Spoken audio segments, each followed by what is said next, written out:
Good afternoon, everybody. Bună ziua. Welcome. Today we are talking waterfalls and polarizing filters, to be precise.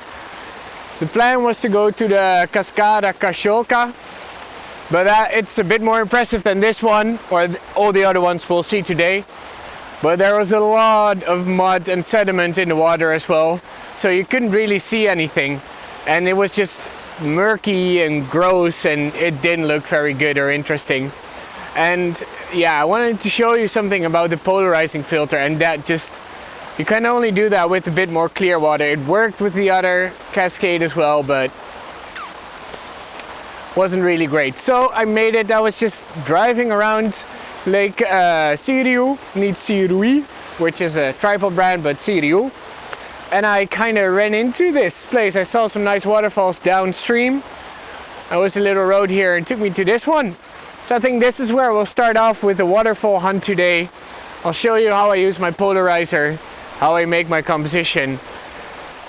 And that's the goal for today. It's beautiful weather. It's 18 degrees, so yeah, I got kind of a boring attire, like gray shirt, gray pants, so we'll have to get all the interesting stuff from the waterfalls, but that should be possible.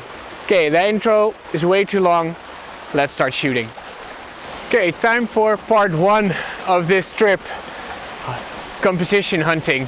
Now there's a couple of waterfalls here. There's a small one in the foreground, there's some in the background with a rock in between, and then there's the big one. And what I want to look for is a way that I can position that big waterfall and have a nice foreground to it. This is kind of what I do with photography generally. I have one main subject and I'm trying to figure out the foreground in a way that it complements the main subject. In this case, the main subject is the big waterfall. So what I want to do is either have a smaller waterfall in the foreground and then the main one in the back, or two on the sides and one in the back. I don't know yet. What I'm gonna do is I'm gonna grab my 16-35. I love to shoot waterfalls with a 16-35. It just makes you're getting drawn into that waterfall. I love it. I'm just gonna walk around handheld, find a composition, and then grab the tripod. So step one, composition hunting. Woo! Okay, this is a lot harder than I thought. There's this big boulder in the middle of the waterfall. So with every composition I make, that boulder is right in shot. It's either kind of blocking the waterfall in the background, or it's so big that it's taking all the attention of the photo.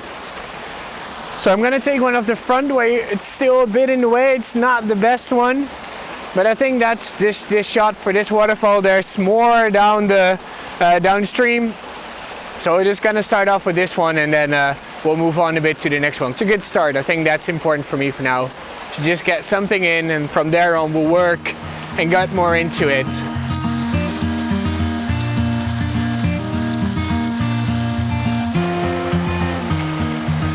And if I want to try and find another reason why to use a tripod, it gives me a moment to think about what I'm doing. If I'm just hand holding my camera, I just click away and I don't really think about what I'm doing. So now by taking a little extra time, I notice that when I'm stepping back and I'm a bit higher, the rock is a bit less prominent, I think. So let's hope that works, because also there's something else why I want to do it like this. I'll show you when I've set up. So I kind of take back what I said about this composition. I don't like it that much.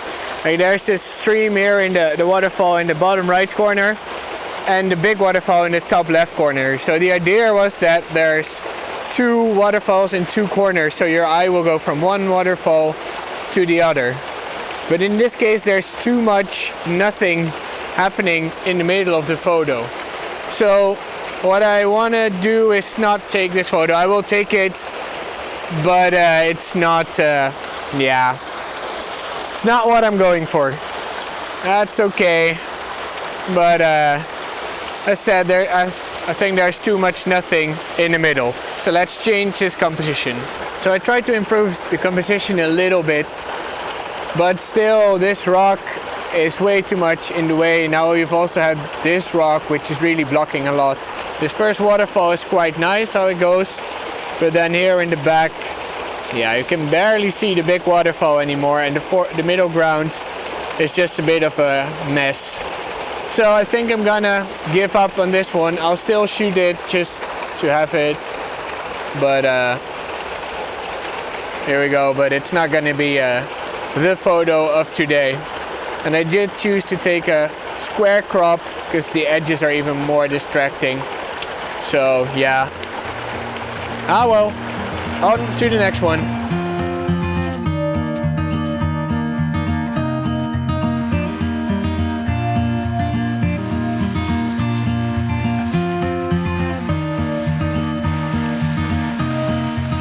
Well, we literally moved 20 meters downstream or something, and it's time for the next two waterfalls. There's a small one here, and there's quite a nice one just a bit further. I do need to cross the water for that one though, but yeah, I'm happy I found this spot. It wasn't on any map or something, it's just sheer luck. Yes, awesome. Let's try and find another composition.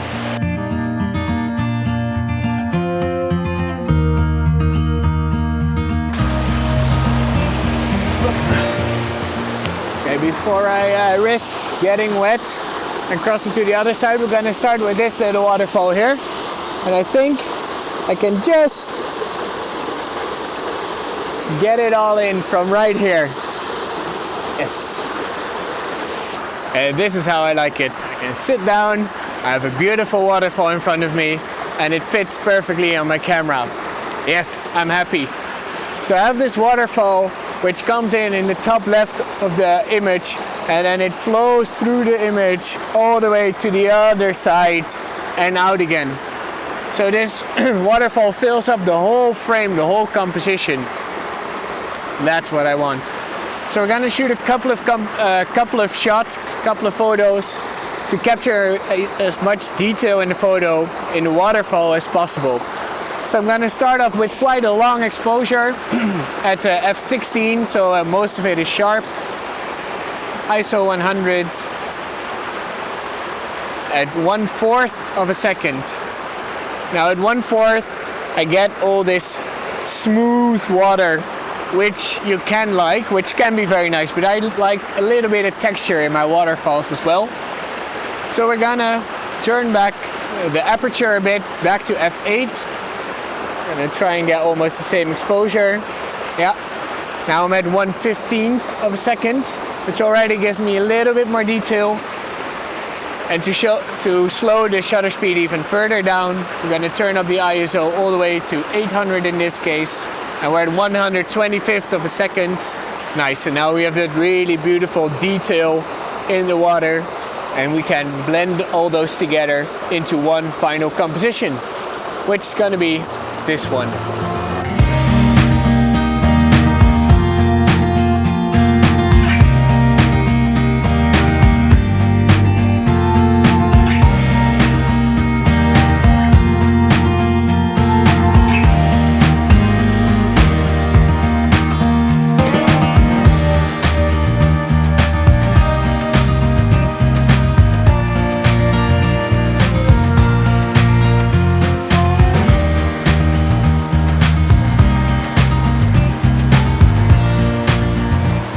I promised you we were going to talk polarizers today. And this is the time. Let's talk about the polarizing filter and what it does in this waterfall photo. Because it makes quite a big difference actually, even though the sun is behind me. Normally a polarizer works best when the sun comes from the side, but even when it's behind you, it can make a difference to the photo. I'll film with the camera so you can see what the polarizer does exactly, and I'll show you right here. At this moment the polarizer is almost completely off, and you don't really see what's going on because this is kind of normal actually. But if I start turning the polarizer, there, now it's on. You can especially see with this rock here that it starts to turn color. Now it's almost evenly white, but if I start turning it, all that glare from the water disappears and it becomes dark. And it's the same with the foreground, which is maybe even more important. Now it's polarized, you can really see that whitewash from the waterfall really well. But if I turn the polarizer off, you start seeing that glare from the sky in the photo, and that whitewash becomes less strong. Now this is a choice you can make if you want more or less reflection of that sky in your water. I like it off, the polarizer quite strong without the glare from the sky, so it just pops that whitewash a bit more. Now that's basically what the polarizer does. It takes away glare from a surface. In this case it's water, but it can also be a window. In this case it's a waterfall, it can also be a lake. And you can see through the water as well. Because of that glare, if you have that glare, you just see the reflection of the sky. But if you take that glare off, you can see through the water surface and see the rocks beneath, which can be very interesting in some photos. And in this case, I also want that. It just makes the photo stronger. So let's take some photos. We'll go back to ISO 100, of course. F16, I'm gonna focus on the waterfall in the background. And then hopefully, probably the front will also be sharp. Check the polarizer once more. I think this is optimal. A bit change in composition. There. Okay, 0.4 seconds. First exposure for that washed out water. Which is not bad actually. But, well, as always, check the focus in the foreground, Peter. Don't forget. Looks fine to me, I think. We'll go back to F8. In this case, we'll focus stack. So we'll do ISO 800 F8 for the background, which gives me 1/100th of a second, which was pretty good at the other waterfall here as well. And we'll do another one for the waterfall in the foreground. Perfect. Now, let's blend those together. The photos are all a bit grayish, maybe brownish mainly. So maybe I'll do something with that in post. But for now, it's good enough. Here's result number 2 with quite a strong polarizer on it.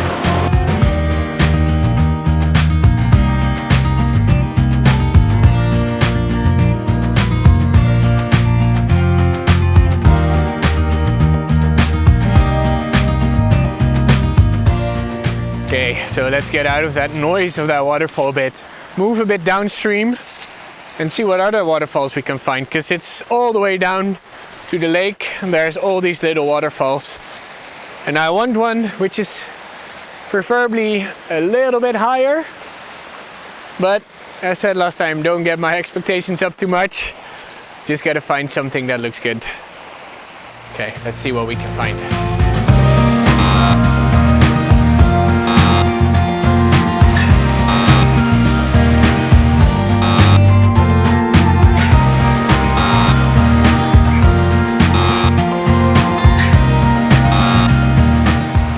Well, it's not really what I was looking for. It is about 1 meter high, the waterfall, but not as impressive as I hoped. But it does have the viaduct in the background, which I do like.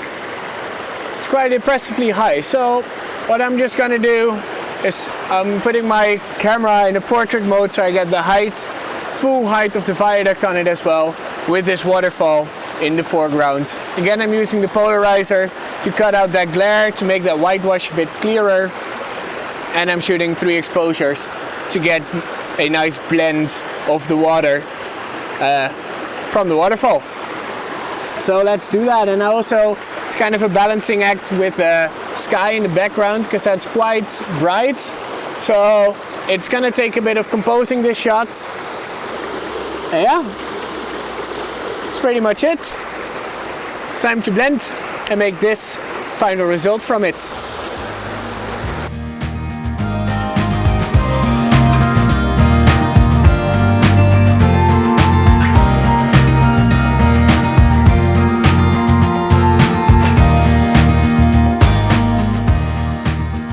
Okay, and with that photo, it's time to call it quits. My personal batteries are running quite low, getting hungry, getting a bit tired. My camera batteries are fine, everything's fine, but I need a break, I need a rest. I'm gonna go to the hotel, maybe photograph here a bit more tomorrow. I know this spot now. If I'm going, if it's gonna be nice, it might rain tomorrow. You'll see it. If not, then this is the end of the 3 days traveling and the vlogging. The Chukas Peak, where were we yesterday? I went to Chukas, went to the mud volcanoes, and here, these waterfalls. thank you all for watching and joining in on this lovely trip I'm having through the beautiful Romania. I hope to see you next time in another vlog here on my channel. Don't forget to like, subscribe, I would be honored. Thank you very much. And yeah, I'm done. I'm rambling. I don't know what I'm saying anymore. So I wish to see you next week, and I wish you a very good evening. Goodbye. And with that last photo, I'm gonna call it quits. My batteries are starting to run quite low. Not my camera batteries. Yeah.